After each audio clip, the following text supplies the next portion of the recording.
they're going to need someone to step up, and who will that be? Yeah, because those three players are really such a key part of this team. It'll be interesting to see how the players today will step up and rise to the challenge. TCU will get us going. First touch back to Baker, who controls it.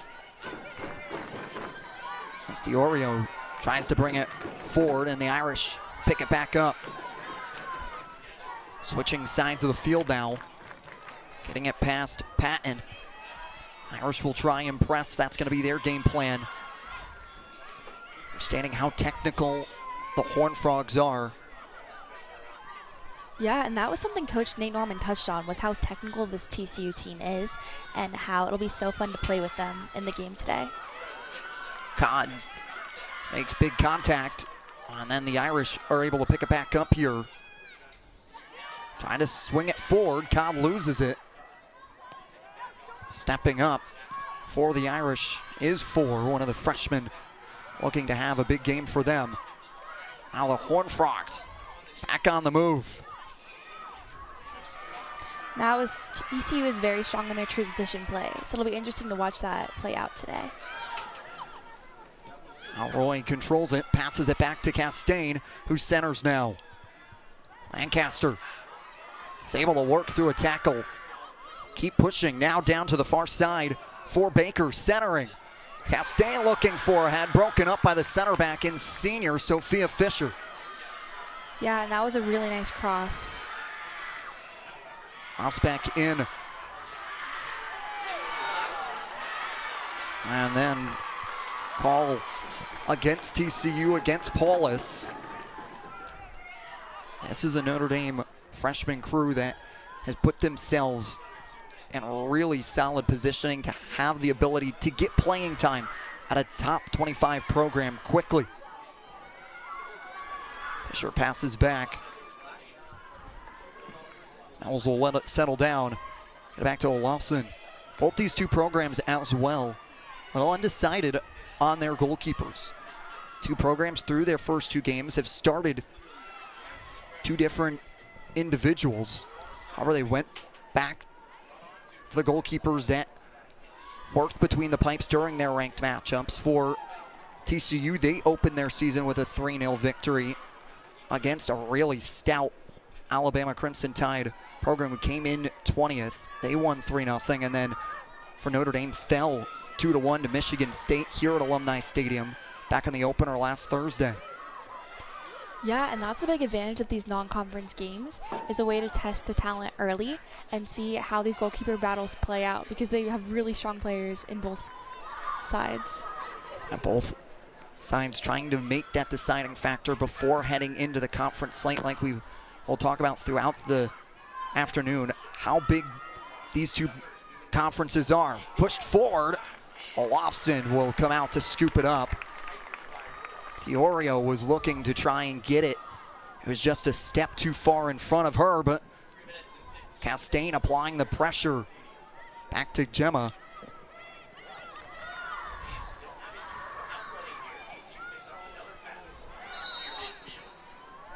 Now whistle comes. Foul that will go against Notre Dame. Set up for the free kick for the TCU Horned Frogs team. And freshman program that came in 4th by top drawer. You look at the numbers. It is heavy freshman 13 on the roster for them. It's the most in program history to have that many freshmen on the roster for them. And then it is a top class though, like we've talked about. 4th in top drawer. So now DiOrio gets set for the free kick. Sending it into the box. Still loose, finally kicked away. Now TCU trying to bring it back into the box. Push back to Imathan. Sends it forward once more. And Fisher getting ahead on it to break it up. And 4 of these freshmen are starting today, with Gemma, Mills, Restovich, and Four all playing minutes in many of these early games so far. Ball down the line to Osbeck. That is broken up by Imathan. Goes out of bounds. It'll be a throw-in for the Horned Frogs.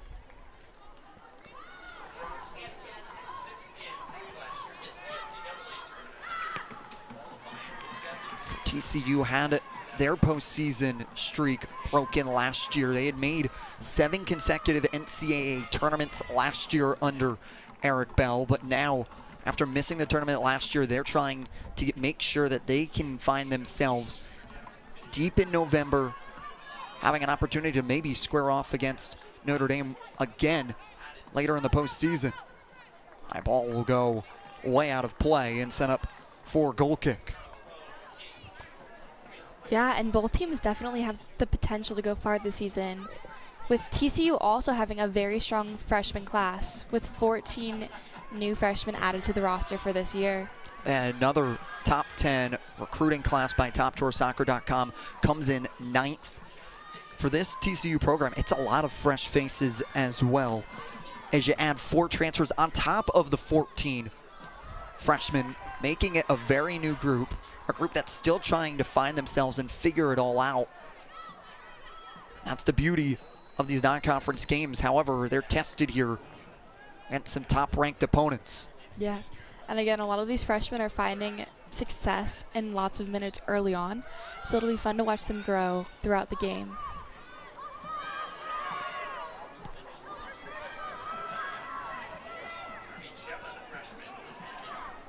Triano passes it too far out in front of Fisher. Now Castaigne trying to bring back, stays with it, and Fisher goes in sliding to poke it out of bounds.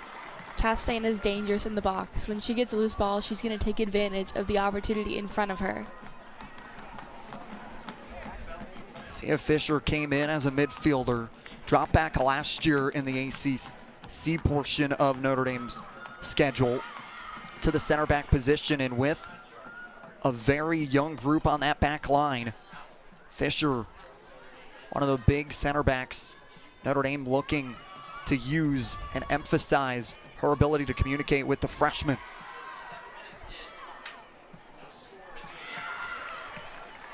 Ball goes out of bounds to set up for another Horned Frogs throw-in.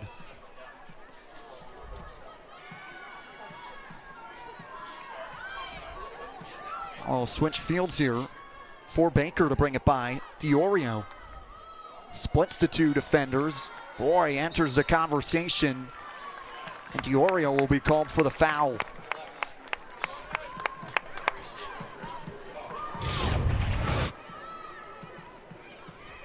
Yeah, and this was a tough tackle that ultimately ended up in Notre Dame getting a free kick and possession again. But this has been a back and forth game so far, with both teams having plenty of opportunities.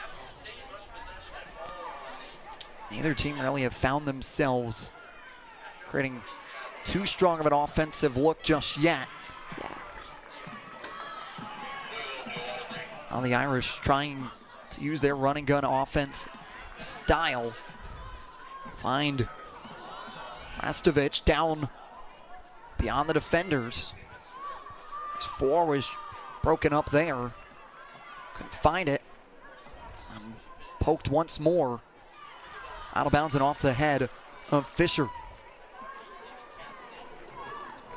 It has been a battle between these 2 programs right now.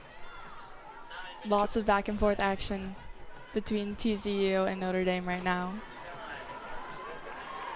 It's again off Notre Dame to set up for another throw-in. No one really has been able to control the ball and get a clean offensive look. No, it's been going back and forth mainly in the midfield for most of the game so far.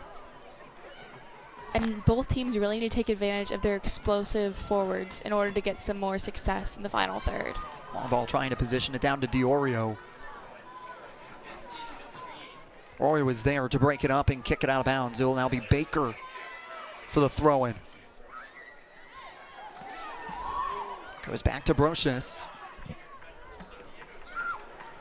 Poked down to change sides of the field. Patton. The long ball in. Diorio trying to go for the head. Lofson is there to make the save. That was one of the best chances we've seen so far, with Diorio getting a really nice header on that play. But Olofsson ultimately came up with the great save. Olsen, the sophomore, came in last year and positioned herself between the pipes once ACC play started, and now referee Mike Stunt stopping play and stopping the clock as well. Have a conversation with Gemma. Next night, talking to Emmethan there. And now Gemma on a long ball, sneaking it all the way to the left-hand corner. And now loses it. Notre Dame does. Out for a quick throw-in. Trying to push forward. And it's a high leg kick call. Change possessions. Codd was trying to get it over the head. Yeah, and Codd was an all-freshman team ACC member last season and really had a great freshman year for the Irish. So she's set up to have a great sophomore season so far too, with assists in back-to-back games. As she has found a really large part of this Notre Dame attack early on. As Ospec controls it off of the header. Now Fisher trying to sneak it down the far side, and no one there for Notre Dame as it will roll out of bounds for once again another throw-in for the TCU Horned Frogs.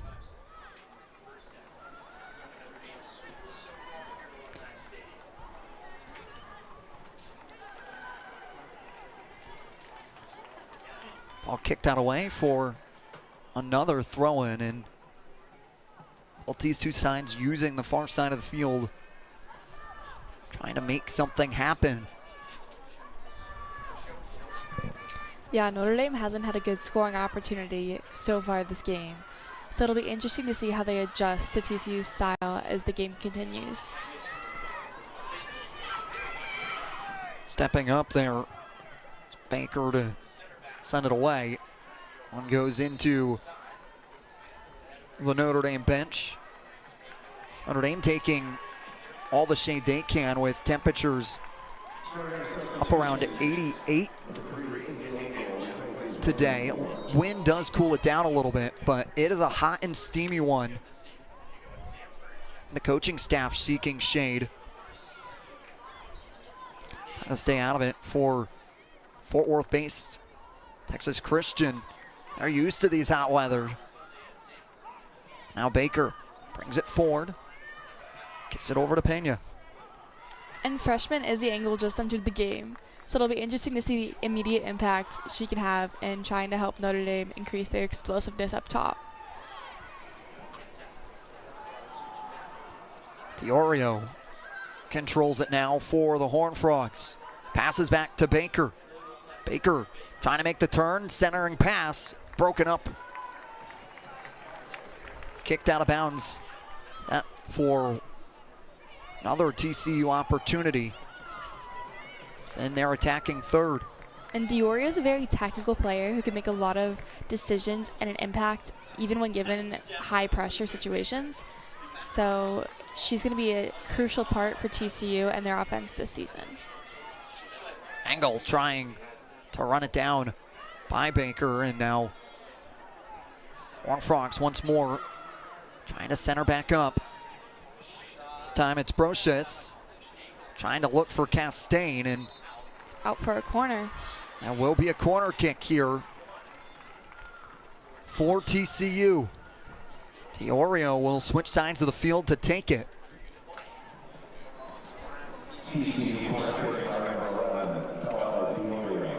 Diorio had that opportunity. Olafson was able to step forward and make the save. Once more. Long ball sent into the box. Fisher and Olafson punching, headed away. TCU still in control.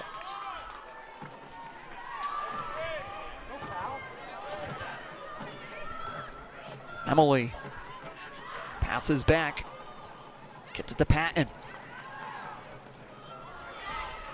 Now Roy centers back. Long ball trying to get for Engel, who's got speed. And Engel with a shot. It hooks in. Wow! The freshman continues her hot start to her season. You can't doubt the explosiveness of Izzy Engel. She's going to be a huge difference maker for the Notre Dame team. She came in, she got a goal. What more can you ask for? You talked about, Bryn, how they needed to have some offensive rhythm, and there, Engel working through the attack and hooks it right in.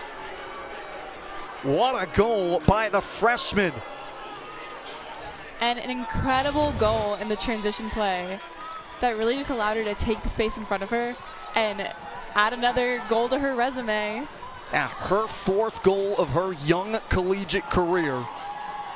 Now 8 points to the first 3 games she's played in. And it was speed v speed, and she walked away the winner. Absolutely wild. She is hungry to score, and it is so evident when she plays. She's going to be a fun one to watch.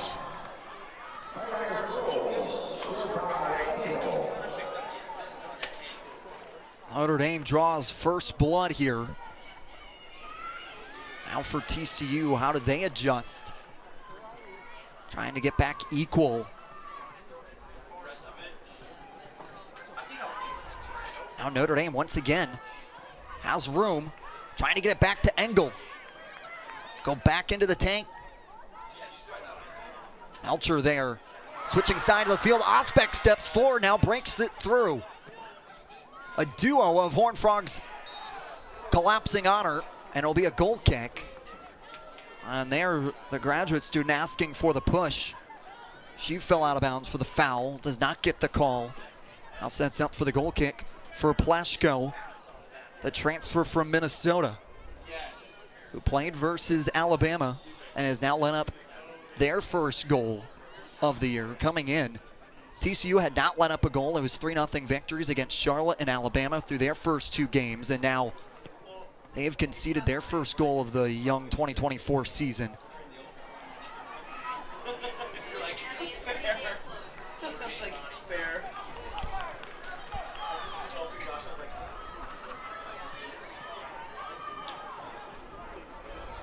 TCU looking to run it to the near side of the field. Baker looking for Diorio. And just beyond Diorio's foot. And for Charlie Codd, getting the assist on the goal for Izzy Engel, making it 3 straight games that she has recorded assist in for Notre Dame.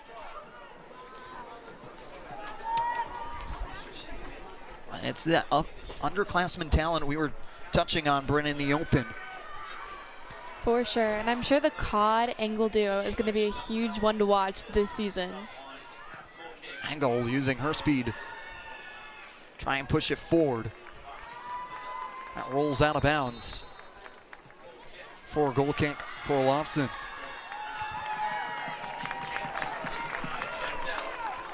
Codd will step off after just recording her assist. And now Lily Joseph, another freshman, steps on. But this Notre Dame team is dangerous when they're given space in the back line. The freshmen, great chance by TCU, but the Notre Dame forwards definitely know how to take advantage of space and get behind defenders, and their speed and aggressiveness will make sure they're the ones who are first to the ball. And now the Horned Frogs have a free kick here. Now Diorio will take it. Diorio is tied for the team lead last year in assists. He's from Lockport, Illinois, 153 miles away from South Bend. Osbeck. Now Roy with Castaigne on her. Castaigne controls. Looking for the pass forward to Diorio. And a big block there by Abby Mills. Now another corner though for TCU, their second of the contest. This time coming from the near side corner. Tiori, a long ball sweeping through and will bounce out of bounds, and it'll be a goal kick. But Castaigne and Diorio are definitely a duo to watch as well, as they're very dangerous in the final third and have played off each other very well last season and the start of the season so far. Restovich with the pass back. Broken up once more. TCU has had opportunities. They haven't just found that one extra pass. Break open and a chance. Oli. Behind the back to Osbeck, and Osbeck has a long ball once more. Engel trying to chase it down. Baker has it broken up by Roy.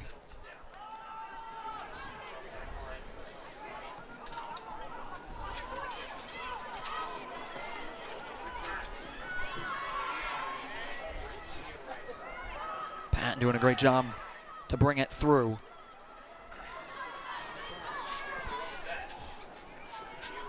Long ball opportunity. Castaigne trying to split the defenders, and Fisher comes in and takes it away.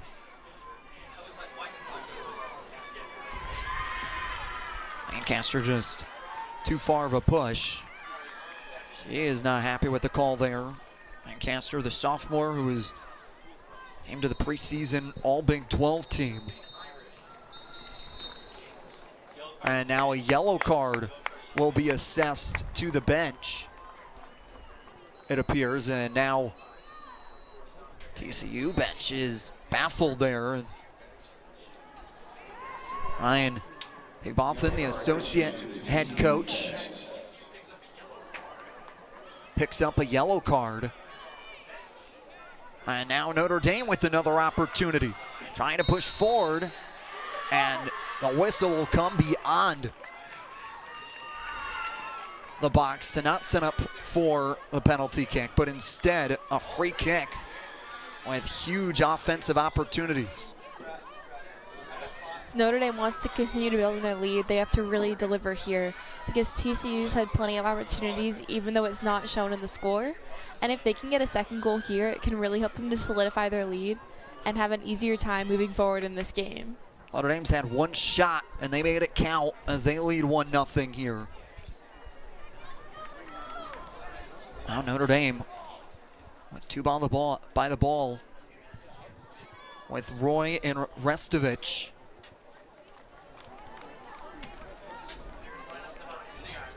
Restovich looking to take it with Roy not too far behind.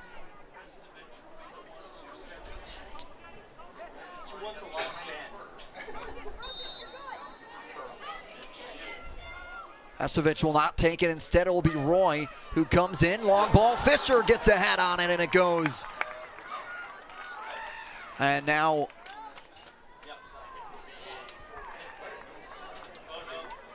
Fisher had a great opportunity there, coming in with a strong header from the backside. Again, Notre Dame needs to finish these set pieces if they want to keep going strong in this game. A little bit of a miscommunication there from linesman and the center official. Linesman had pointed for a corner, and then center official stepped in to grant a goal kick instead.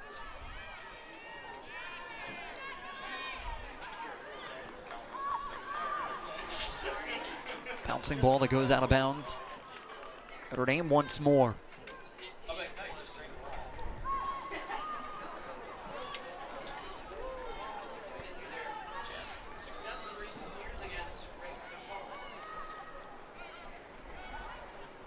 Fisher trying to flirt with the sideline, but is unsuccessful with foul being called there. Hence Pauls, the graduate transfer from Cornell. Had 8 points last year for Cornell, and it brings us to the water break with temperatures and feels like high by 90 here at the half of the half. We'll step aside and be right back. Labor Day savings are here. Let's put fall into motion, tackle turning colors, warm up welcomes, and add life to lawns. Fall starts with Labor Day savings at the Home Depot. Good morning, everybody. We are here to discuss the What?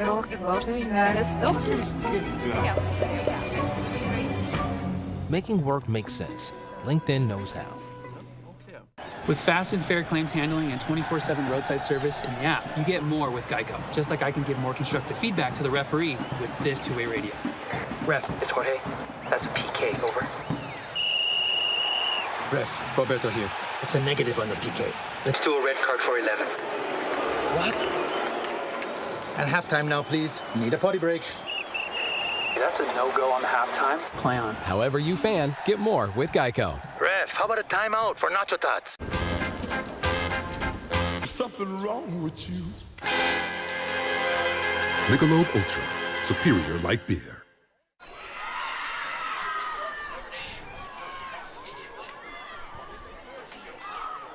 Welcome you back here to Alumni Stadium. After the water break, Rain picks back up possession, and the Irish lead 1-0 off the goal of Izzy Engel. He's now scored 4 goals in the last 2 games. Hat-trick coming against Samford last weekend. Now Roy looking for the centering pass, going back to Engel. Osbeck's in there, and it just goes too high.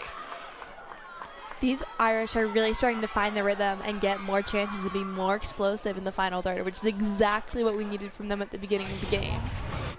Paul's had an opportunity there with Osbeck not too far behind. But a great cross by Roy and a really dangerous chance for the Irish. For TCU, their defense has been one of their marquee styles of play. For them, they have allowed 2 or fewer goals in 172 of the last 187 matches they have played. Now Engel trying to work it between the 2 defenders, and it's this back line, the Horned Frogs, that have been holding strong against this Irish attack. Restovich, the pass forward to her fellow freshman Engel, who tries to turn and fire, and it's a low ball broken up. But if you give Engel space, she's going to take it, and she's going to take a shot on goal. That's one thing you can expect from her. For Engel, very reminiscent of an Olivia Wingate individual, is now in the NWSL. He runs with the same style of play, an aggressive player that will challenge everything in the attacking third to open herself an opportunity.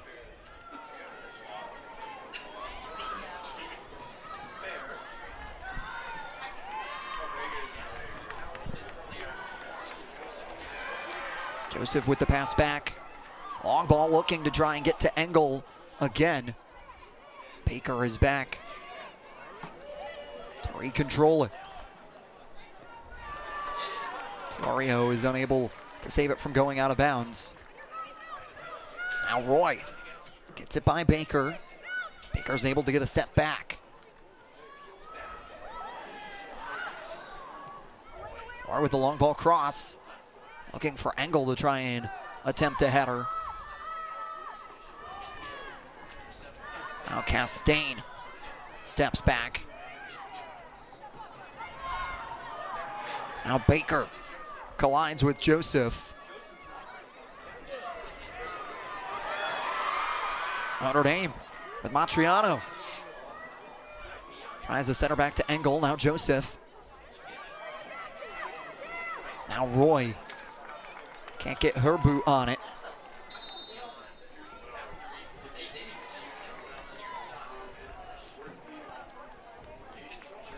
Now a duo of subs will step onto the field for TCU. AJ Hennessy, the junior, along with Caroline Kelly.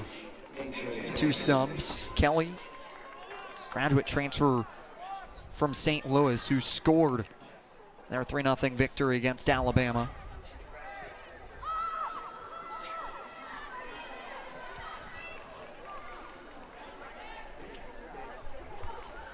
Kelly looking for an opportunity, gets the head. Rory's able to break it up. Pena still applying pressure though.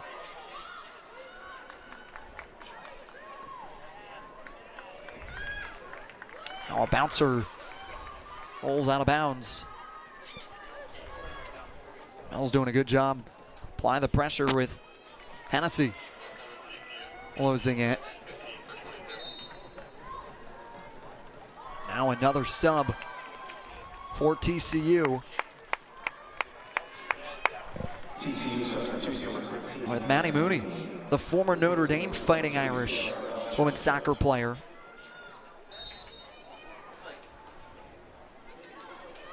She played her first 2 collegiate seasons here. And now she's back against many of her ex-teammates who are still on the Notre Dame team and her former coach. We've touched upon the 2022 matchup in the Sweet 16 these 2 teams had. She was on the other bench for that game. She was still with the Notre Dame program. And now this time comes in and sees the opponent locker room for the first time. And a rough play. The Irish's side of the field results in a free kick that they pick up quickly to get back to Osbeck. And Hennessy takes the space going forward. Kelly, a striking shot that ricochets away. Lancaster is there. A looping ball that's headed away by Mills. High leg kick by Hennessy. Now settled down. Baker. Long ball back once more.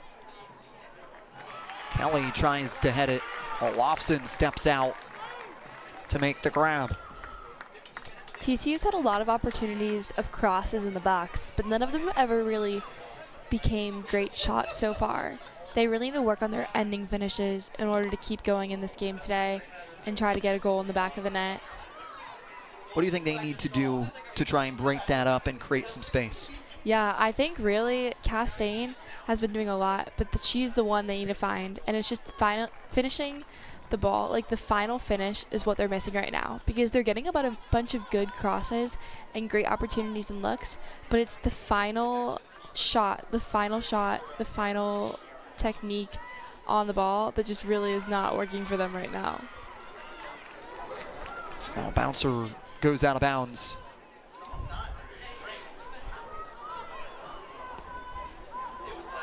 Long ball. Has Fisher be able to jump over Castaigne and has it broken up once more.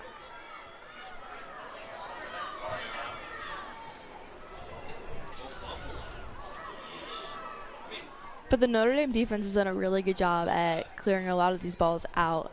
And 2 freshmen, Abby Mills and Gemma, are both strong freshmen on the Notre Dame defense. Now the 2 Abbies holding it down on the back line, and back line that Nate Norman was excited about and understanding they had a great opportunity to reset themselves against a strong TCU Horned Frogs program. And Coach Norman really emphasized their impact and the importance of these non-conference games for them to help get them ready to face the challenging opponents in the ACC in the season ahead. TCU trying to get back to the attack. Ball rolls out of bounds there. Ow. Lancaster will take the throw in. Someone that Coach Bell doesn't have necessarily the stats so far in the young season to show all that she has been able to accomplish for this program through their first 2 games, and looking to try and get a couple of those stats here this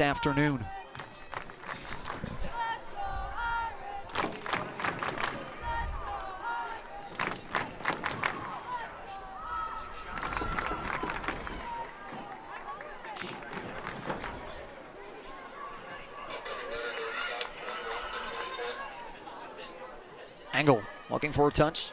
Tries to turn it. No one's there. And Engel tried to chase it down. And Fisher heads it out of bounds. Under 13 minutes left to play here in this first half. Between TCU and Notre Dame, a top 15 matchup.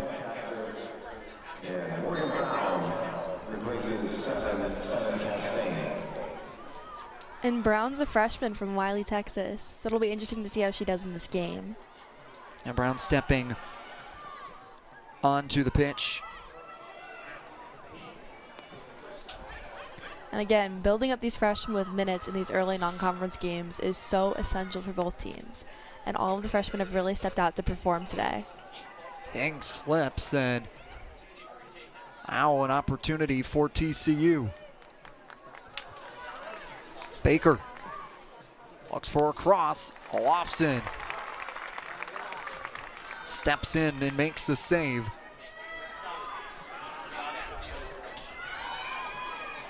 Now Engel showing off her speed once more as it go out of bounds. But Olofsson's done a good job of getting the balls early and helping to play out of the back super fast, helping this Notre Dame team to transition as fast as they possibly can, which is to their advantage. Putting a little bit of a pressure on Plaschko there. And Ultra operating with space, try and get to Kelly. Kelly still chasing down Olofsson, who kicks it away.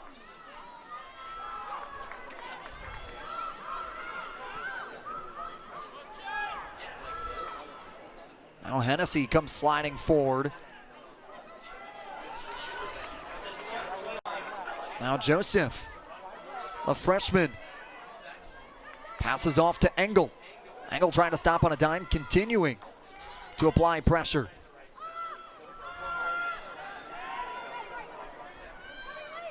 Rory with the cross, looking off the leg, and will be a goal kick. That was a great shot on goal by Ospect and a better cross by Roy, who has made some really great final crosses into the box. As you can see, Roy takes a cross straight to Ospect, who just narrowly misses. But Ospect has been a really great forward for this Notre Dame team thus far, the grad student from Danville, California. Ospect asking for a call there. Unable to get one, and Notre Dame will put a sub back on to the field.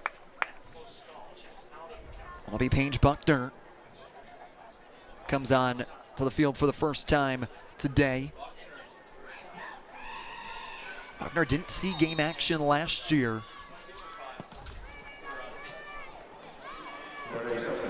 So far has seen action in all three of Notre Dame's games so far this 2024 season.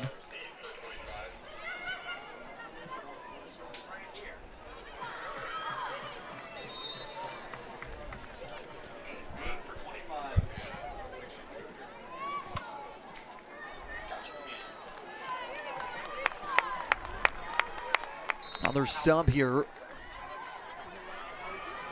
AJ Ronan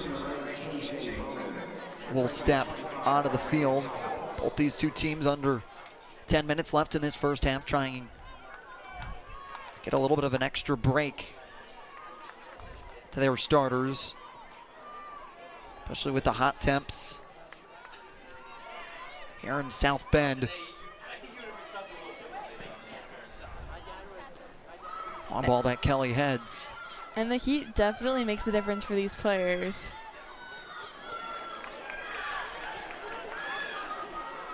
Now switching fields. TCU has an opportunity with Patton. And trying to get back to touch. But the last time these two teams faced each other, the weather conditions were the complete opposite, with very snowy and wet conditions. And so I bet TCU likes this a little bit more like Texas. complete polar opposites. Can't get a nice mediocre day here in South Bend. TCU playing in the snow, the frozen grass. Something that Coach Bell talked to us earlier this week about was playing on grass that didn't feel like grass with how hard it was, as TCU has an opportunity that turns around and can't find the pipes. But now on the inverse, you are sweating, but look at Fort Worth today. Average around 105 degrees. So 90, I think they're used to it. As for Notre Dame, uncharacteristic to have high 90s this late into August. Fall, feeling like fall earlier throughout the week. Now Buckner touches the ball for the first time and tries to turn it. Send it forward to Engel.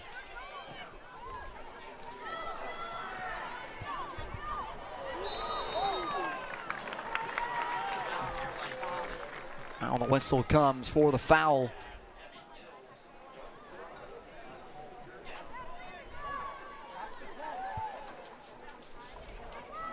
Gemma will pass over to Mills and kicks it out of bounds. Well, these two teams have kept the gas pedal down. Well, for the first time, really starting to slow up right now. And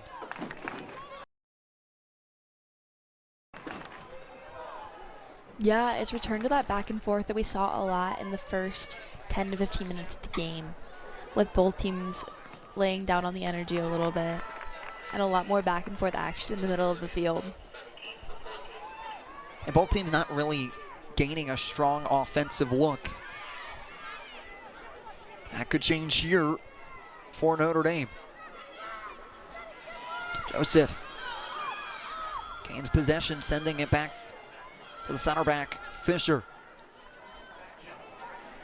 It's interesting because Notre Dame is a lot more explosive and a lot more in the moment, in the transition, really trying to find the back of the net with their fast and aggressive players, while TCU seems to be a lot more technical and slower in the build-up, but still getting a lot of those crosses and chances through that way.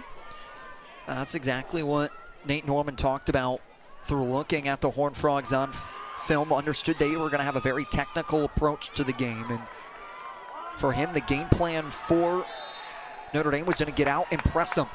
Their one goal came off of that press from Engel. Yeah, and that press needs to continue as we move into the second half pretty soon, because that's how Notre Dame has been able to find a lot of their chances and really gain a lot of success in the game so far.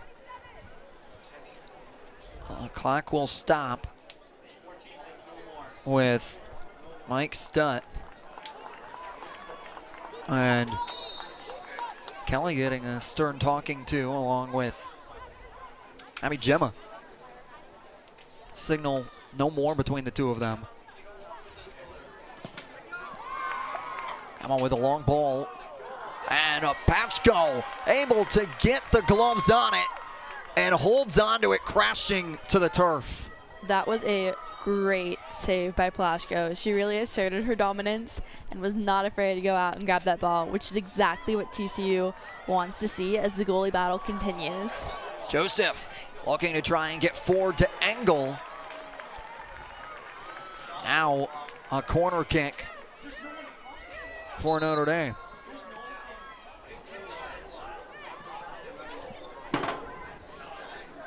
Clock continues to run here. About to go under 4 minutes left to play in this first half. If Notre Dame could find themselves a goal, put themselves up 2-0 heading into the locker rooms, be a huge momentum boost. Roy with the striking shot. Joseph finds the back of the net. And a great goal by Joseph off the cross from Roy. That was a perfect corner kick, and Joseph was not afraid to go out there and take advantage of it.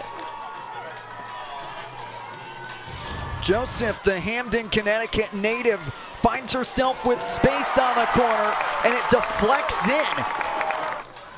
And Joseph, the freshman, has had a great game so far. Comes away deflecting off of Abigail Cox, the freshman. Down by the goalpost. Joseph changed the trajectory of the ball, and it ricochets off of Cox. And now Notre Dame leads 2-0. But that was two big plays by Notre Dame freshmen, with Joseph and Engel really being a key part of this attacking presence. The clock will stop. And now Lily Joseph, just after scoring a goal, will have a talking to with the referee. The referee's been talking to everyone today, including the whole TCU bench who got a yellow card earlier in the game. Goal will be recorded to Lily Joseph, picking up her first collegiate goal. A little too much on that for TCU. Now a goal kick for Notre Dame. Joseph comes from a really athletic family. Father Roland was a two-time national champion with the Southern Connecticut State Owls, a pillar in the North NE10, strong Division II program. Playing nationally for Trinidad and Tobago. Joseph able to earn herself her first goal. And both of these freshmen who scored came in off the bench and had an immediate impact on the game. Long ball, Engel trying to use her speed, able to send it back towards the goal. Now with a low ball that's able, stepped away on.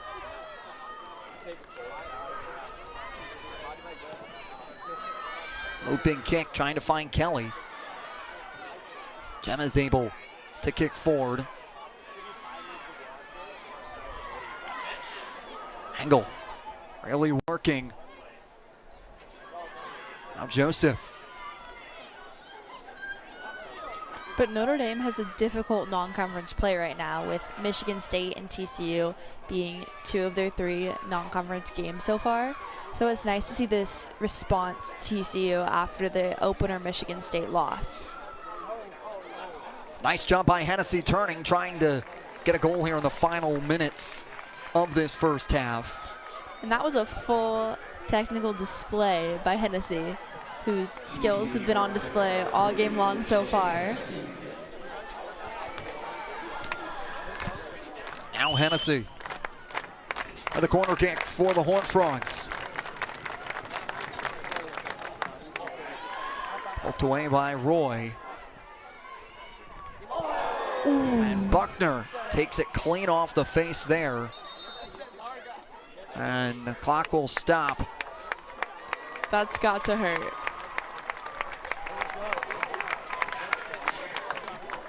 Buckner will be called over to Mike Stunt, the referee. They'll check her out. The concussion protocol is a really big thing, especially for women's soccer, and the NCAA has put in a lot of restrictions and regulations to help take care of its athletes. So concussions are not a joke. Rowicki will step on as Buckner will enter into that protocol Brent was just talking about. King trying to chase back, break it away from Kelly. Now 1 minute, a free kick opportunity. Comes into the attacking third for TCU.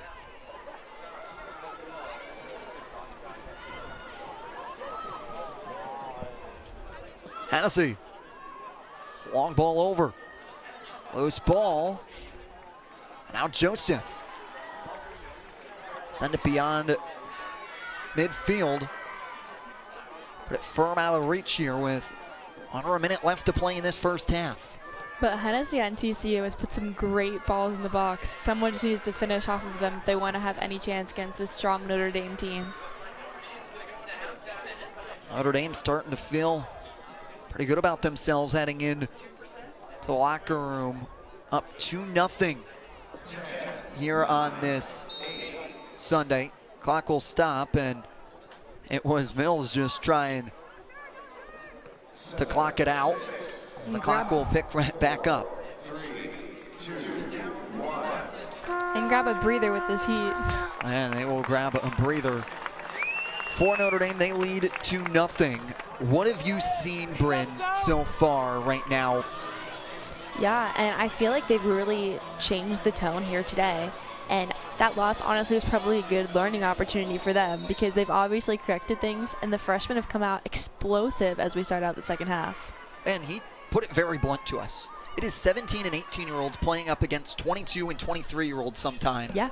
And it is an adjustment that you think you're ready for, but then sometimes you're not. And they are showing that they are continuing to develop from the first game against a ranked opponent against Michigan State in their first game of the season to now in their third game. They've shown immense growth so far as they lead 2-0.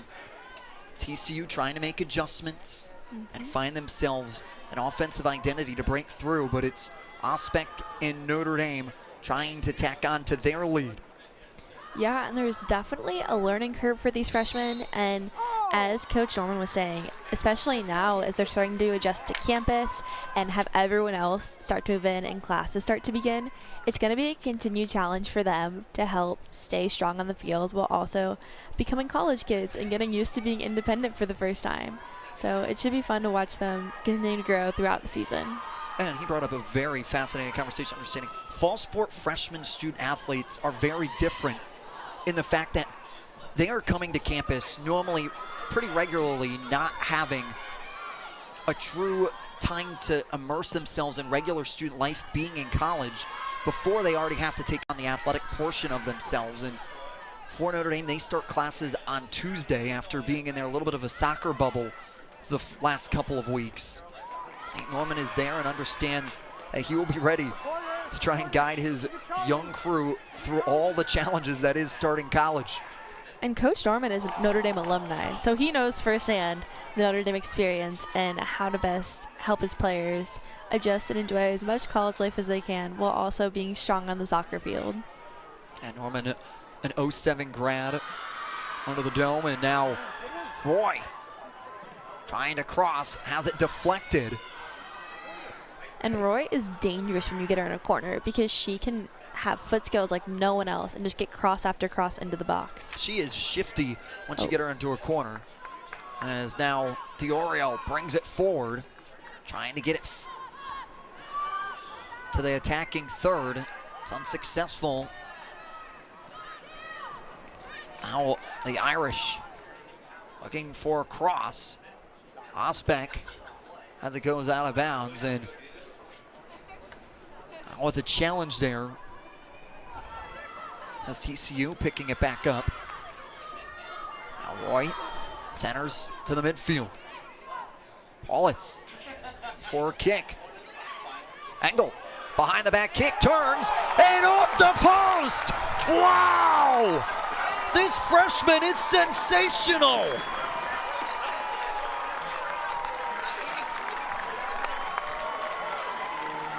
I have no words. A glimmer of space turned into the third goal for Notre Dame. She is simply incredible. As I said, put Engel in front of the net and she will get a shot off.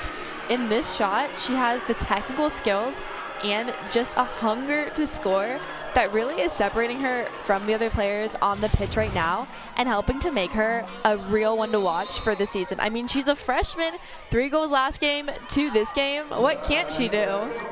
She is now officially back on hat trick watch, picking up her 2nd goal, her 5th goal through 2 games.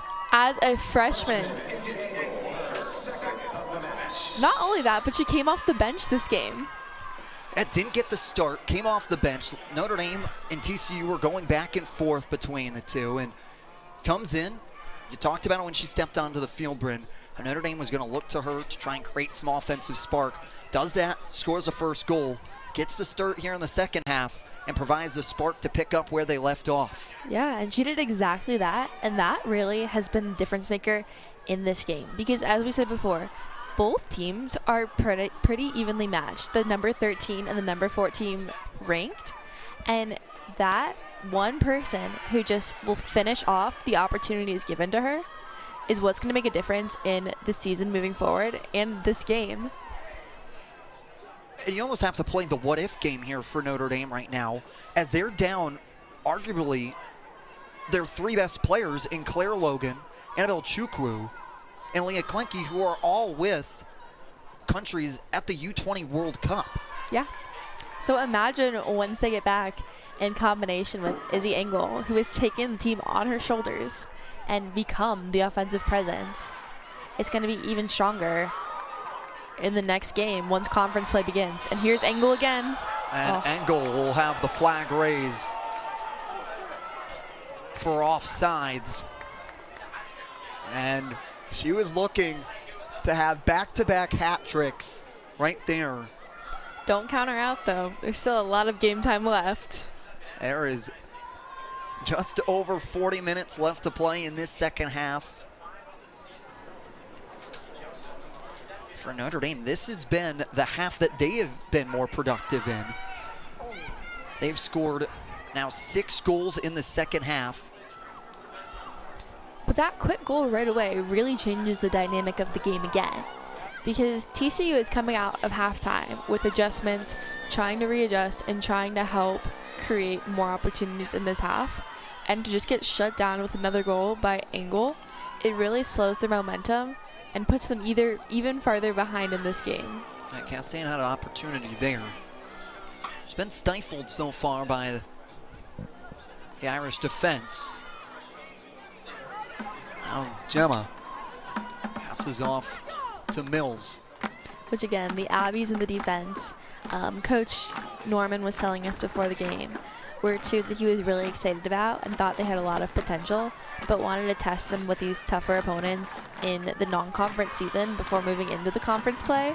And they also have really stepped up and have done a great job protecting the back line and helping to make sure everything runs smoothly and gets cleared out, and just has the best chance for the Notre Dame to not only have 3 goals on the board, but also right now have a shutout.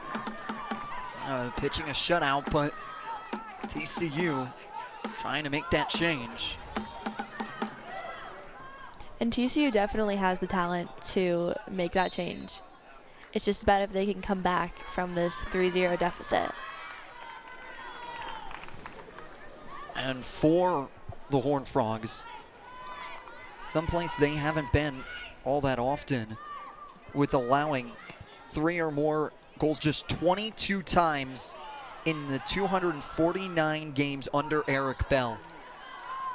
Notre Dame's doing that, what many have tried to do against Eric Bell but have been unsuccessful. These 2 teams met in 2022. It was a 2-0 victory. Now here's Izzy Engel looking for her 3rd goal of the day. Engel looking for the cross, and it's pushed out of bounds by Imathen. But head coach Eric Bell has done a really good job at building up this TCU team and making them a real threat in women's soccer. And as we mentioned before, his recruiting efforts for this class of underclassmen, of freshmen and sophomores, have been extremely talented and really made a difference for this team so far. I'm interested to see if any of them will step up in this coming minutes and deliver for TCU when they really need it, like Engel has done for Notre Dame. Roy will take the corner with Restovich not too far away. Roy straight on. Now settled by Matriano. Matriano trying to make a turn, and Engel makes contact with it on her shin guard. Now, foul goes against Notre Dame. Set up a free kick.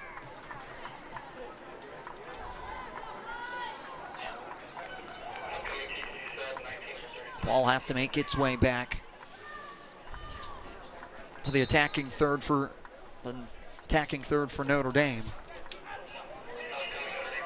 For both TCU and Notre Dame, picked third in their preseason coaches poll. Saw during the half and trying to separate themselves and enter those tough conversations. And Florida State already have scored 15 goals through 2 games, and they have definitely made a name for themselves already early on, like you know they do. Yeah, and Notre Dame is currently third in the ACC preseason poll, right under FSU and Stanford, who are 2 extremely tough opponents who are known to be good at soccer. So with the lead Notre Dame has right now over TCU and Engel's performance, they're really proving themselves to be a threat in this really hard soccer conference. Long ball that Engel challenges Plashko on. She's able to kick away. One of Engel's strengths, she chases everything down. She's extremely aggressive and wants to get the ball at all times, and that's a huge asset to have in a player.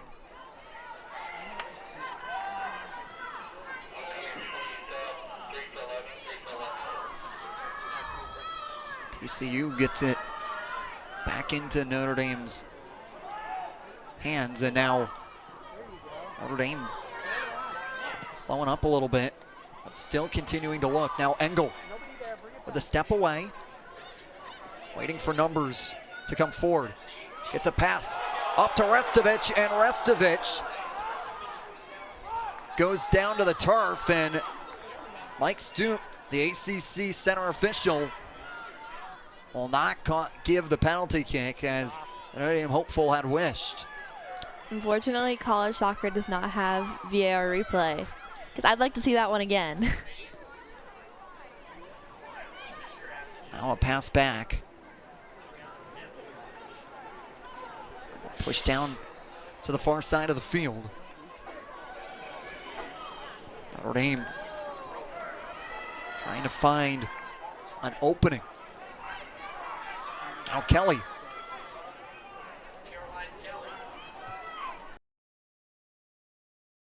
Tries to give it a pass too far out of the reach that Lancaster is able to get to.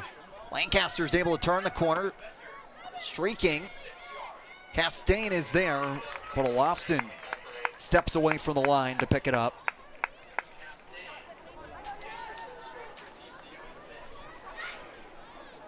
And Olofsson, the returning keeper, has really had a great showing on the pitch today. Especially with the goalie battle that has started to ensue between Olofsson and Casca. 2 of them split time so far, and now a long shot. And again, 2 underclassmen as well, with Olofsson being a sophomore and Casca being a freshman this year. And number 25, Sarah Shins, replaces Oli Pina. On the other side, battle ensuing as well for TCU between Plashko. But the majority of starters for Notre Dame especially are all freshmen and sophomores. And that really shows the trust Norman has in his underclassmen and his ability to see where they go. Here's a graduate student here though. And Ospec trying to make the turn. Bouncing ball out in front of the goal with no one to send it home. Montriano gets it back forward. Cobb tries to make the turn. And Plashko is able to just get a glove on it. And that was a great shot by Codd. Yeah, so Codd turns and gets that shot on goal, which just narrowly misses with a great save by Plashko. But that's a really great opportunity for the Irish and a way to show that they're dangerous not only in the transition, but also in the midfield and getting those shots from further back. Hennessy with a little bit of a run there and is broken up and kicked out of bounds. Khan's able to get it between the legs of Patton.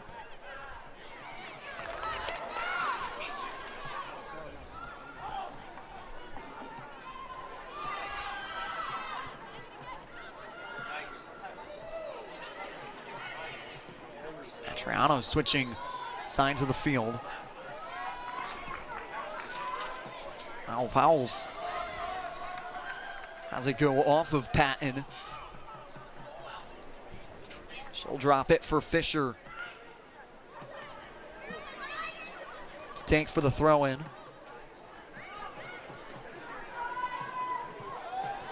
Fisher up to Osbeck. Osbeck trying to turn and shoot, and it's broken up.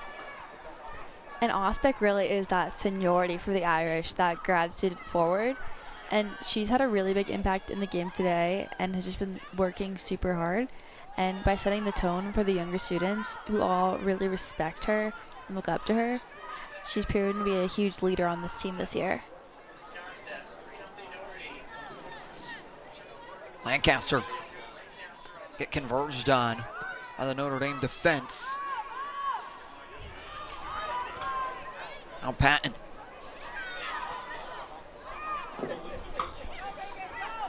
Lancaster looks for a pass down to Brocious.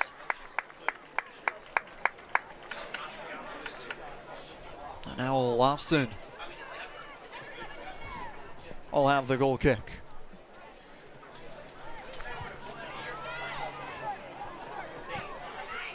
Notre Dame, Norman touched on getting Alumni Stadium back to being a hard place to play. So far since its creation in 2009, Notre Dame has gone 127, 31, and 10 inside Alumni Stadium. And he wants to create that home atmosphere that really can be unmatched. Talk about sleeping in your own bed, having the familiarity of being able to practice on the pitch that you always practice on. Have the same walk, be in the same locker room. You want to be able to defend home to make it such a tough place to play, and a place that you feel comfortable being. Yeah, and that was in our call with him. A really strong aspect he reiterated over and over is that the benefits of being here in the stadium and on school and not having to travel and having like a set schedule and knowing how to play on the pitch, and the advantages given from that is just incomparable. And by emphasizing the home base of Alumni Stadium, Notre Dame is really trying to make it a place that other people fear when coming in. And TCU might be a little scared right now. They find themselves down 3-0. Just under a half an hour left to play. This is the time where Chastain really needs to step up, being one of the older leaders and strong players for the team. Looking to step up here is Lancaster. Patton loses it to Osbeck, who tries to get it to Engel, and Engel presses forward. Svich now back and receives it back, looking for Engel. Plaschko. Something interesting is TCU's goalie is playing further out, because TCU's understood that the long balls to Izzy Engel are probably the most dangerous and most consistent form of attack by the Irish. So by having Plaschko play further out, even at like the top of the box and getting there first, it's helping them to shut down Notre Dame's attacks and just how good Izzy is.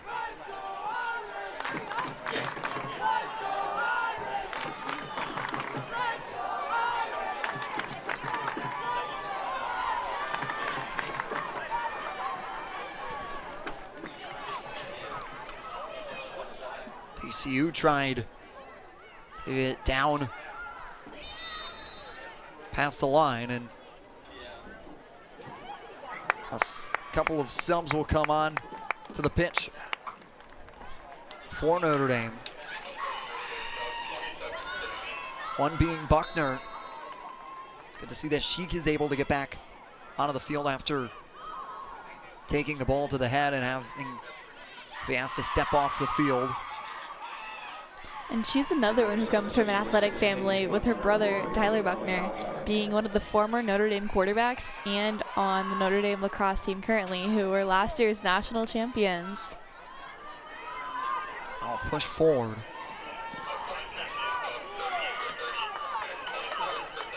Rastovich makes the turn.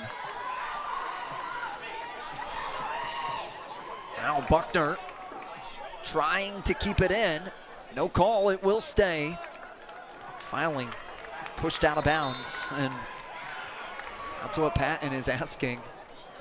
Didn't go out of bounds there, but If they don't call it, keep playing. Keep playing until the whistle sounds, and TCU and Notre Dame will both take the opportunity to sub.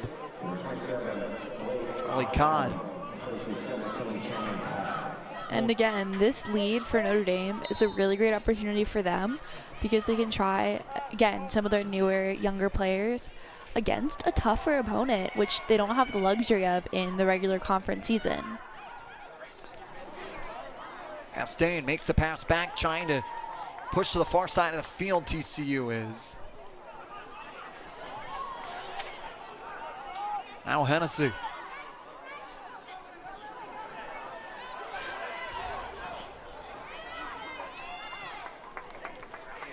Lancaster. The pass to Castain. Lancaster with a shot that ricochets off the crossbar. That was a great shot by Lancaster and exactly what TCU needs going into that. Narrowly missing, hitting off the crossbar. Oh my gosh, so Lancaster takes the shot and it goes up, hits the crossbar, and just narrowly bounces up. And while Olafson was there, more shots and chances like that are dangerous shots on goal are what TCU needs to help rebuild their momentum and try to get back in this game in some way, shape, or form. Going to find themselves a clean offensive look. Engel looking for a pass, trying to get it back to Randy for her fellow freshman, who just wasn't there, wasn't thinking the same as her. Now Buckner and Engel applying pressure as Notre Dame will step out with their midfield going for the attack, and now Engel with the loose ball.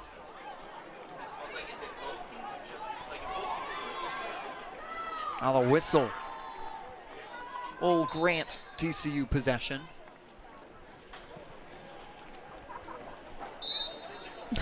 And the ball was rolling when she played it, which is why the referee keeps calling it back. One of the rules is the ball has to be stationary when kicked, which is annoying when you're trying to play fast and get that momentum going again. Finally, after the ball is placed at a standstill, Notre Dame will regain possession off of the foul called.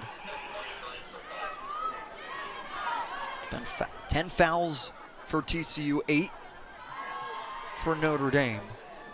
And here's Lily Joseph again, showing that she really is one to be watched with her skilled footwork and ability to make quick decisions.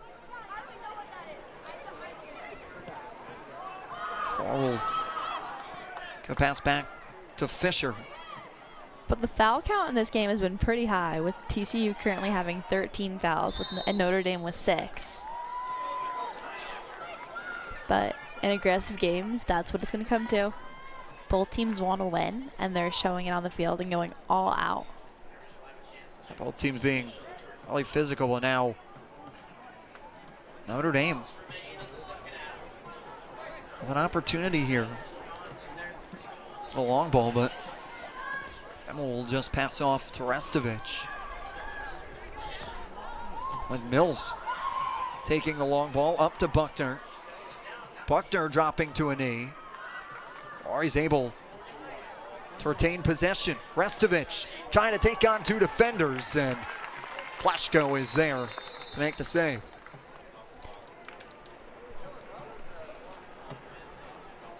And the clock will stop here. To grab the ball over the net.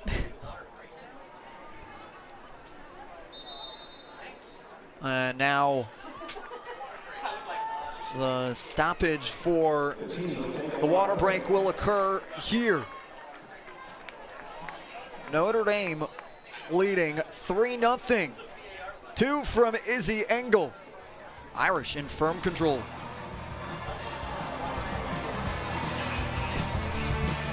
Labor Day savings are here. Let's put fall into motion, tackle turning colors, warm up welcomes, and add life to lawns. Fall starts with Labor Day savings at the Home Depot. Geico can help cover cars, homes, motorcycles, and even accordions. Pretty liberating knowing Geico can help insure our car. And with our home insurance, your accordion, too. We're not the only ones out here taking advantage of Geico. Smoke him, Edna.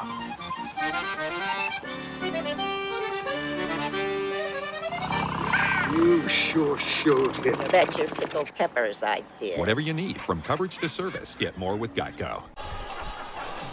Notre Dame's freshmen have been leading the way. They have found themselves out early, and you've taken a look here for the freshmen of Notre Dame. Izzy Engel already has 5 goals. Chukwu, Mills, Restovich, and Joseph all having goals themselves. And I feel like this really just shows the immediate impact these freshmen are having in their early non-conference games. As we said before, they are just getting to campus, they are just starting with this team, and already they are delivering results, which helps to show the strength of their recruiting class and the potential of Notre Dame for this year. There's a very strong potential. Right now it's on full display. Bouncer back to Plashko from the center referee, Mike Stutt. With 20 minutes left to play. And as we said before, Plashko hasn't gotten scored on at all this season so far. So these 3 goals are definitely a change from the game so far for TCU. Put together 2 shutouts to begin their season and now have led up 3. Now Joseph has to center up. Now Restovich is back to 4. Now Joseph trying to get it to Engel. Engel retains it. Engel with a laser that goes above the crossbar. I'm feeling it. I feel like she's getting another hat trick today. She certainly wants one. That was an amazing shot by Engel that went just over the crossbar, narrowly missing the back of the net. But that power from a distance is also such a strong shot that we haven't really seen from her today. It really shows the duality of her as a player, being able to get some strong shots within the 18 and finishing off those crosses, but also taking those shots from longer ranges.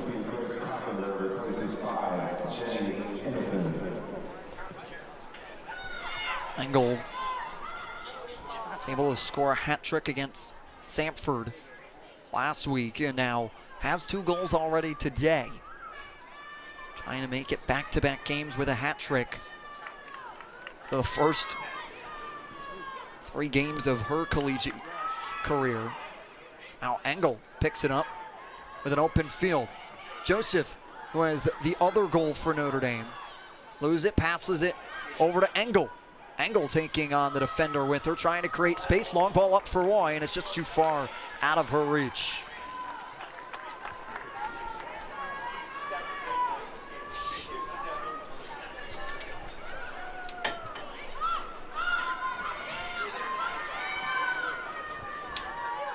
But it's been fun to watch these younger players also grow in confidence throughout the game.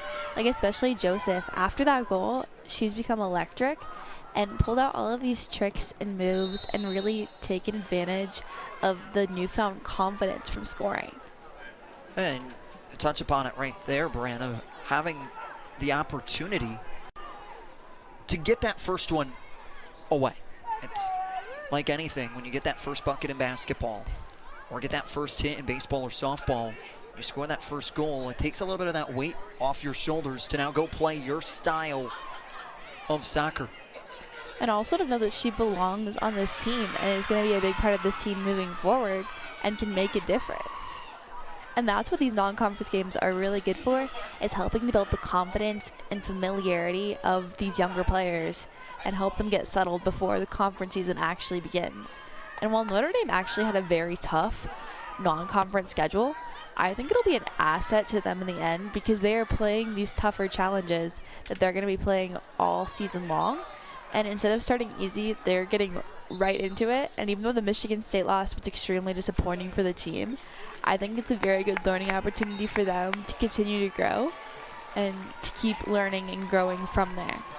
And Nate Norman talked about the scheduling of his non-conference slate, understanding that through the non-conference you want to grow and get better, and you're going to schedule games just like that. He said there's going to be a couple of games that you're going to go up against the best. Then you have a couple of games that could find themselves in the NCAA tournament, and then he put it blunt with us, there's a couple of games that they should frankly take care of business just by stepping onto the field for. And when you have that great balance in your non-conference slate, it prepares you for what will be a hard conference schedule against the Florida States, the Stanfords here, with Stanford coming to South Bend in October.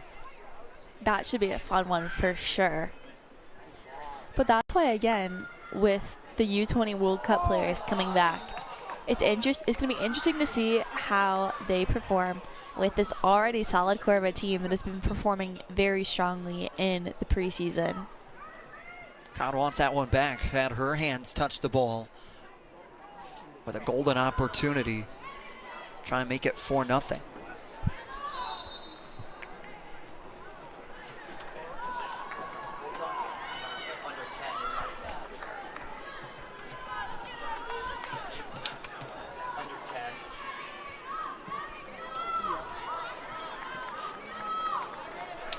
Bouncer that goes out of bounds there.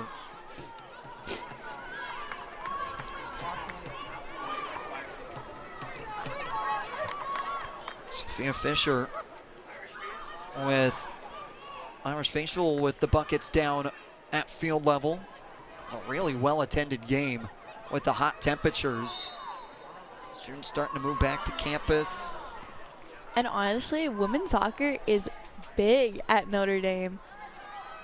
There's a huge student presence at the game today, which again helps Alumni Stadium to feel even more like an asset for this Notre Dame Irish. Now Roller goes to the far side and can have that atmosphere. It's always huge. Ow. Castaigne trying and get by the defender and has it go off the goalpost. Castaigne's face shows it right there. Just she's been trying so hard to try and create something, and it's been Notre Dame's back line that has been holding strong, making it so difficult.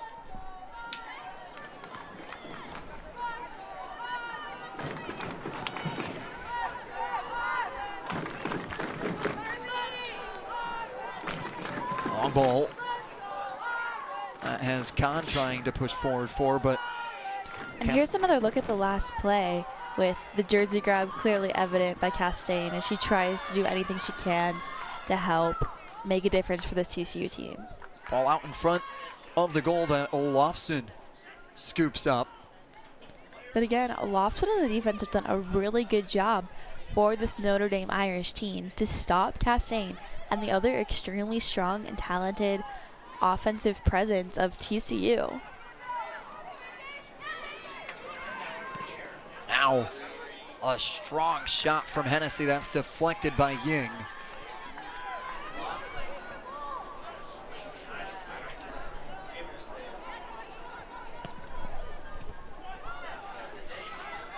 Oh, long ball. That has Osbeck going to challenge Plashko.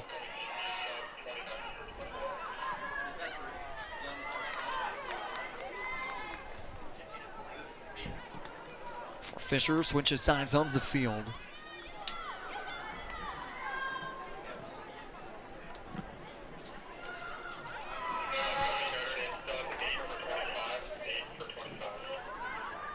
Roller just still in the middle of the field, and it's back to what the game started with in the first 15 minutes. The back and forth in the midfield is coming back.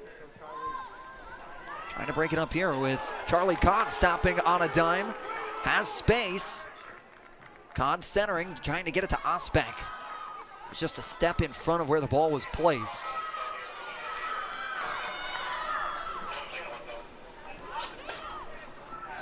But both teams have extremely good possession skills and are good at keeping the ball through passes in the middle third. However, for Notre Dame, the difference is that explosiveness in the final third and on the transition has really been a strong asset to them and helped them to get the edge in this game.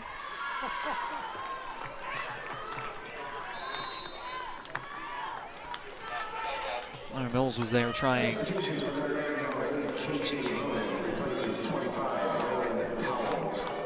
As KJ Rowan steps back on to the pitch, the senior.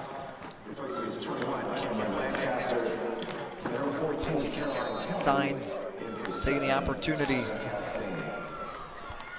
to get their subs in. Under 15 minutes left to play in this contest with Notre Dame firmly in control, leading 3-0.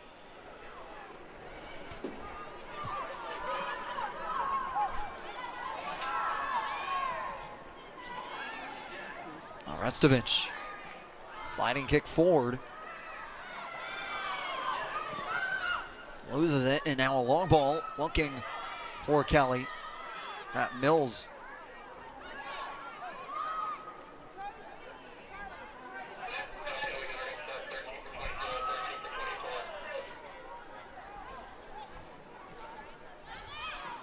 We're back to Josephs.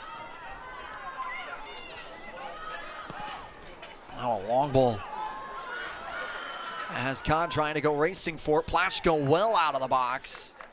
As I was saying before, Plashko's confidence has really been key because in those situations, you're playing a dangerous game by keeping your goalie that far out. It's definitely more of a risk, and you have to have trust in her to not hesitate and just clear it the second it gets near. Because if she misses the ball or hesitates, that's a goal for Notre Dame.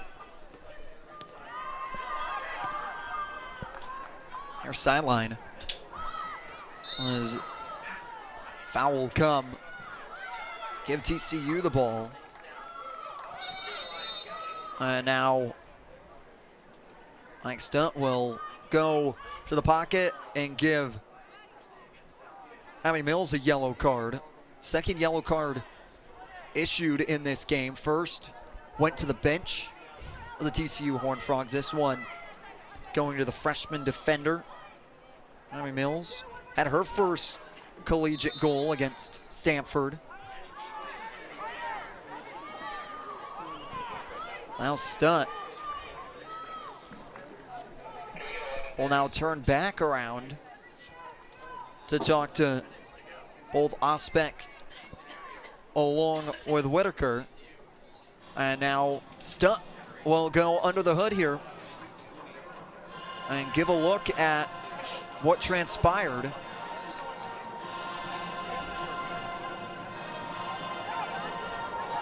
We'll have the opportunity to look at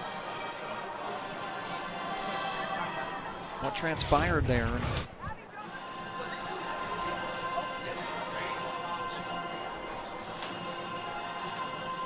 Foul there. Doesn't look like anything extra malicious. Wonder if it's more of a clock conversation. If you look, you can see she grabbed her around the waist and pulled her down, but to warrant a yellow card, I'm wondering if there was some other factors that contributed to the decision. Yeah, so yellow card of sense, they will change the clock there. They'll add back on a couple of minutes of time, a couple seconds of time. It's now 11:20 on the clock.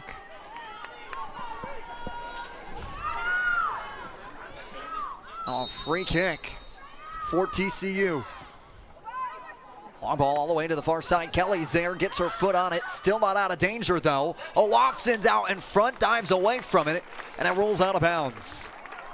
Great chance by the TCU Horned Frogs, but just again, narrowly missing their chances. They've had plenty. They've had tons of opportunities. As you can see here, a great free kick to the back post where she gets her foot on it and just can't get it into the net. Even with the rebound, they're doing a good job at getting shots on goal. and continuing to press Olafson. However, they just haven't been able to slide one past her yet. Yeah, AJ Hennessy there made contact with the ball, just couldn't get it in the right direction. And again, the Big 12 is a hard conference as well, with BYU and Texas Tech leading them in the preseason poll. And so for TCU moving forward, figuring out how to streamline the offense and get those shots on goal to really make a difference and get them on the scoreboard is going to be a huge focus for the rest of their season. And especially the first few more non-conference games they have. And they got a couple non-conference games with some Midwest talent upcoming. We'll see Michigan on the 29th in Ann Arbor, then be in Indianapolis to take on Butler on the 1st. Turn home for the weekend of the 5th and the 8th to take on Northern Illinois, and Marquette to round out that non-conference slate that Notre Dame has put together to challenge themselves while equally prepare them for the ACC. And as we said before, there's a good mix of teams in their upcoming schedule. So there'll be opportunities for the team to, as Coach Norman was saying, really grow and see how the pieces fit together as the season goes by, because basically it's a new team. There's so many talented freshmen. They're trying to figure out who goes where, who's most advantageous where. And these games will really provide an opportunity for him to fit all of these pieces into place and see the best way for the team to go moving forward. And for TCU, they have just as well meticulated upcoming non-con schedule. They'll stay within the region. They'll take on Central Michigan on the 29th. Then they take on another ACC opponent in SMU before taking on Texas Tech to kick off their conference slate. Tough one to start with. Yeah. The Raiders being so highly touted. But it's interesting because the conference realignment has really shifted the soccer conferences as well for these schools, because the rankings for football and soccer are often very different. And so these teams are facing a lot more competition. And well, if you only watch the ACC for football, you might not understand the addition to Stanford, but for Stanford, for the addition of women's soccer as well as volleyball, brings the conference to a whole new level, which was already a very tough conference to win in for both the two sports. And now here in the women's soccer, Stanford and Florida State should be fun matchups to watch down the stretch, with TCU trying to open up the opportunity there. Kelly can't sneak it by the quartet of Notre Dame defenders. Not only them, but Stanford, FSU, Notre Dame, Duke, Chapel Hill are all soccer powerhouses. So this schedule is definitely going to be a lot harder, and the addition of Stanford really just, again, adds to the strength of this conference. On the last U.S. gold medal winning Olympic team, there were 2 or 3 players that were from the Stanford women's program, in addition to Corbin Albert from the Notre Dame program. And that just proves the strength of this conference and the difficulty of it moving forward, which will just make these people better in the end. But you have to prepare now to face these tough opponents later on. Yeah, Matriano loses her footing there. And was able to stay with it to get it up to Ying. Joseph. Pass back, now long ball. Sent for Osbeck. Trying to center. Now Osbeck trying to challenge. And she's got it. Able to stay on her feet and keep the ball in her grasp, and finally loses it to Hodgson. But that was a great defensive play by TCU, because Osmond is not one you want to mess with. And she really did a great job shielding her from the ball and then clearing it out of danger. Joseph. But it's right back in danger again. With a step forward, and Mike Stunt will go to the pocket once again. And now we'll assess the yellow card.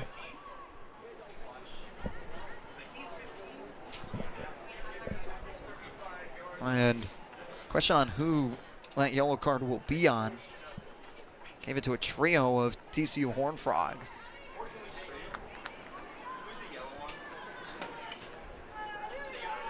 And now Notre Dame with a free kick.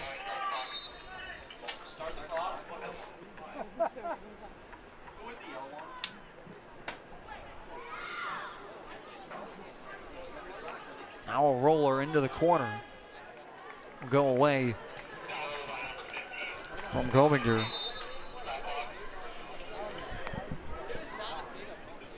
Now a sub for Notre Dame, and it will be Izzy Engel who stepped away the field to get some rest, and now well rested as 6 minutes.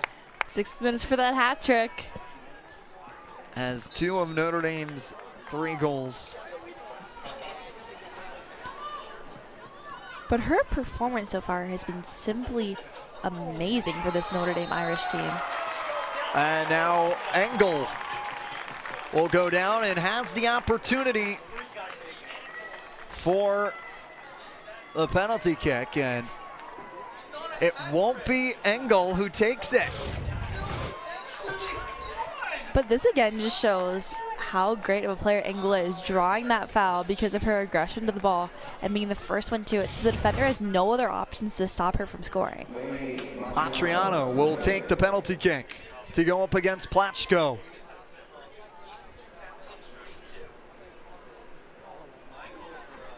Matriano waiting for the whistle, finally has it. And scores. A perfectly placed shot by Matriano in the lower left corner. There was nothing Platchko could do to stop that. That was a great PK, driven because of Engel's fall.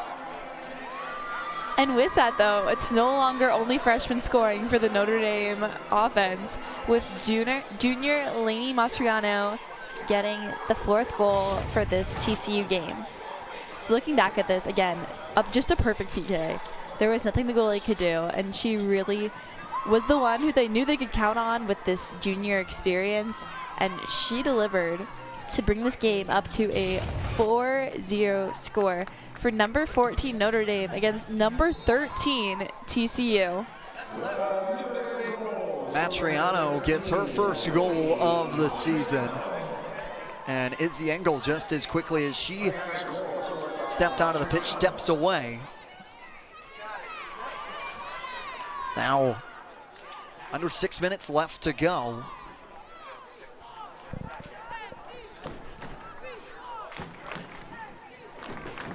Notre Dame taking their time.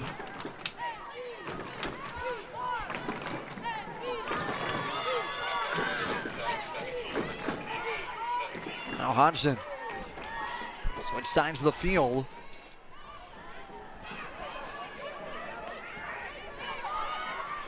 With Onan right on her.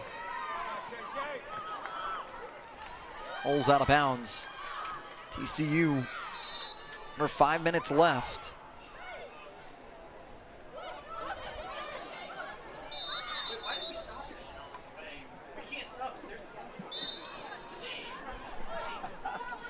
As the referee stopped the clock, now we'll run.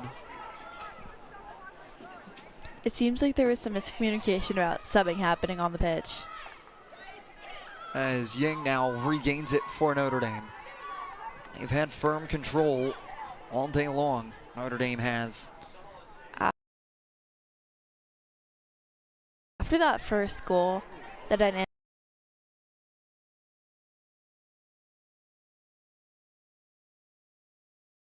back to Platchko. There's such a real thing as the first goal makes all the difference in soccer, because once you get that momentum and energy behind you, especially in these earlier games, it's extremely hard for the other team to come back and really help to get back in the game. And here, the 4-0 scoreline for two teams that on paper are pretty evenly matched just shows how well Notre Dame has been doing on getting the lead and keeping the lead. And with that display by Ronan right there, I believe, you can really just see how aggressive and how they constantly are trying to push forward more and more. Notre Dame took control in the 15th minute off of Izzy Engel's first goal and has never looked back since.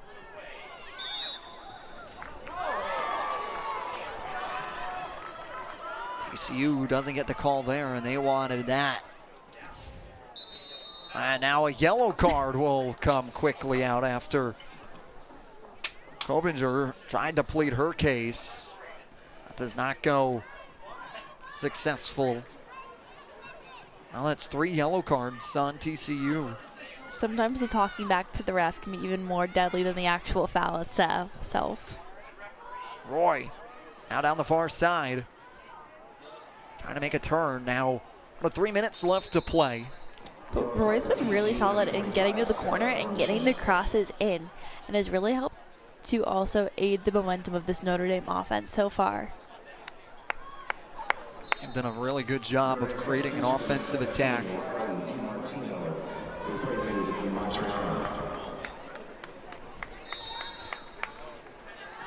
Now Notre Dame with another opportunity. Under 3 minutes left to play. Lily Joseph has 1 goal today, number 27 in white, and now it'll be assessed to both, it appears, Joseph and Kelly, as the yellow card has come out of the pocket today, or these last couple of 5 minutes. That has been a yellow card party. Plaschko punches it away. Joseph comes away with it as loose ball. It's finally controlled, and now seems as if one of the TCU players is hurt. We'll have a stoppage here as Hansen will take a knee and be assessed by the athletic training staff. Again, with the head injuries, it looks like she banged her head somewhere in the play, and she went down right away. As athletic training staff will assess Hansen, with Eric Bell looking on in concern, and she'll step off the field.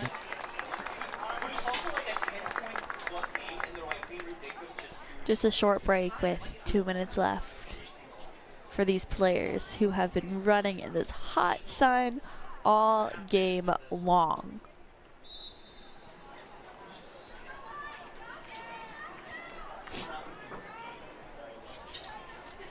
Ball will come forward here.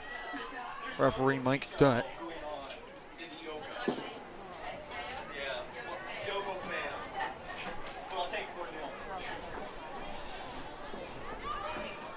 It's going to come back as a drop ball in almost the exact middle of the field. Well, it's still stopped here for the conversation between Kelly and Stutt. And really, this last couple of minutes has dragged on with stoppages and yellow card assessments, and all goes back to Plaschko, with TCU trying to build some momentum and try and create some offense that they've lacked today. Now Fisher, long ball forward that will roll out of bounds.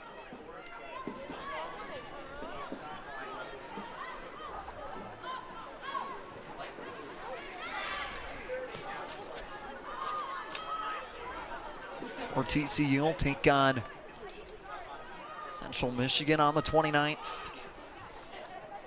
Notre Dame will travel to Ann Arbor to take on Michigan. And now TCU trying to get back on the bus with some positive notes. It's a hooking shot that goes far wide. off the foot of Brocious.